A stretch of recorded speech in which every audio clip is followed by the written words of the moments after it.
So today we'll be talking with Letty, my friend, who has a diagnosis of Alzheimer's dementia. We are going to be talking about neurological disorders, which includes that. So today I'll be asking you a couple of questions. Are you okay with that? That'll be fine. Okay, great. So I know you mentioned that you do have Alzheimer's. What symptoms led you to getting tested? Memory loss. Memory loss? Yes, Okay. I kept going into rooms and not wondering what I was doing in there. I knew Okay. I had to go in there. Uh, Cooking, where I'm cooking, and all of a sudden I'm wondering what I'm cooking, or I look at the time to see why I'm cooking. Mhm. So that was scaring me. So that's why I went to the doctor. I can see that as a cause of concern for sure. Mm. So you start noticing those memory losses, little glimpses of starting the project, then not remembering why you started it or what exactly you were doing throughout it. Okay, that's a really good reason to go see your doctor. Once you saw them, what tests did they perform? They actually made me do like a memory game. Okay. A memory game that was very stressful because you had to have they gave me three words Mm-hmm. that I had to remember, and they would ask me questions. uh, I answered them slowly because I had to really think about them Okay. before I answered them. But it was difficult for I could not remember the three words that they gave me. Okay. I did try to associate them with something. At the moment that they gave them to me, I did associate them with something, but then I forgot what I associated them with. It happens. So that didn't work. It's So okay. It so happens. yeah. Did they ask you to repeat them back to you in a certain order? Or did they pause between giving you the words and then No, starting they again? asked me, "Do you remember the three words that I gave you at the beginning of the conversation?" And I said, "No, I remember that you gave me three words that I'm supposed to remember when you asked me. I do remember that, but I don't remember the words. I do remember that I was going to associate them with something, but I don't remember what I was going to associate them with. But if you give me the words one more time, and I might try to remember, but it didn't work. Oh, it's okay. It's only one time deal." Did he ever request any imaging to be done? Mm, yes, they did do imaging, uh, but the imaging did show like deterioration, so that's an issue. They were gonna put me on medication, but actually the side effects for the medication are worse than my side effects as memory. Okay. And I'm not that old. My mom has the same issue, but my mom's 95 years old. So they offered me the medication because it's not very good for her at her age. But at my age, they said that I can go ahead. But the side effects to me were that I rather I do. I keep a calendar. I keep notes. I keep a notebook that tells me illustrations on things like how to use my phone in case I forget, how to do certain things, how to, just things in general, like a little notebook for my benefit. Okay, great. So So I did hear you say that your mother also has it. I'm not sure if you're aware, but it is more likely to happen passed through genetics. They have noticed about three different genes that do contribute to it. So that's really interesting to see that correlation in person. I also heard you say that you do have ways you organize your day to make sure you can function throughout your day yeah, without forgetting things. Are there yes, any times you've noticed or anything you have found that does help you besides writing it down? my calendar. I do a calendar, and I get scared that one day I might forget to use my calendar, so I back it up with a notebook. But those are things I have to do that day. So what I like to do on Sunday is do my whole week. Like I have to do this, I have to do that, and I put them in a certain time. So in the morning when I get up, I go with that schedule. Okay, cool. So I don't, but sometimes people like my sister will ask me, can I do something?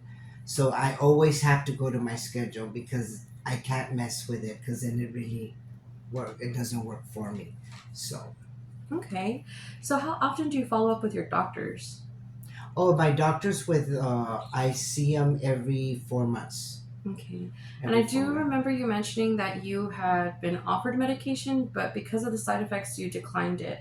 What kind of medication was offered to you? It was some kind of injection and then some kind of pills, but the side effects are like you still get memory loss, Okay. or you could they say that you could get disorientated, you can get dizzy, and those things bother me because Okay. yeah, They would bother me yeah, too. because I'm already seeing a doctor for ears, nose, and throat because I sometimes wobble.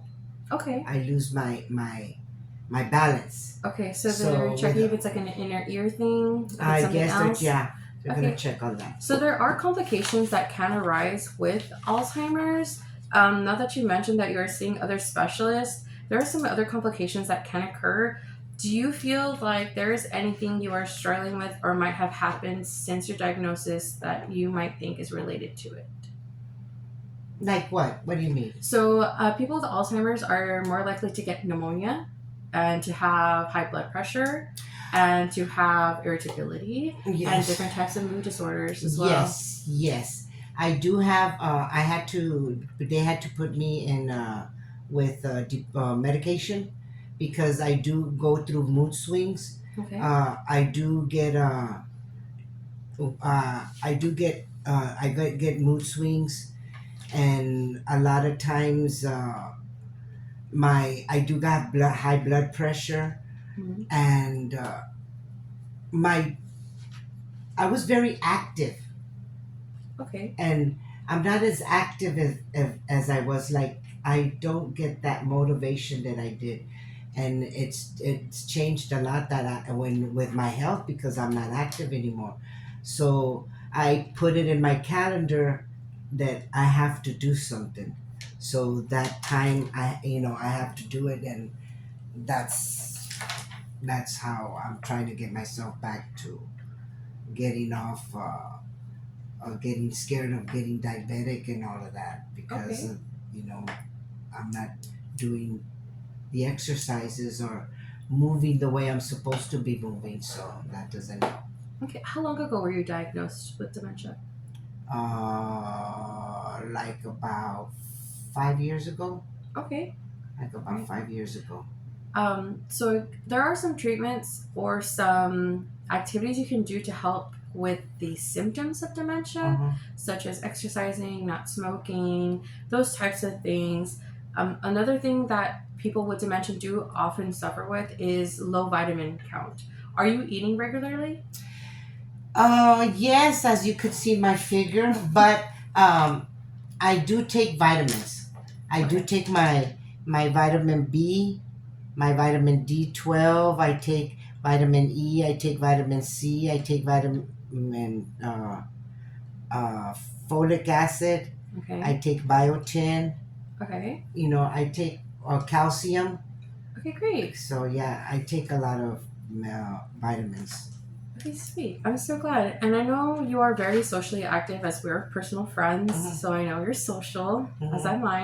So that's really good also to help keep you on your toes and really build like as much as you Well, can to keep that's those why things going. I have my group, but I have a group, and we're all over the age of 65, and we all get together, and we all have issues, but that's a group that I could be myself. If I'm forgetting, they'll help me remember. Like I'm not annoying to them. Like I remember when my mom started getting dementia, she started repeating a lot of stuff, and because she forgets, and I know I do that, and with that group, we know each other's issues, and we work with each other. So that's my support group.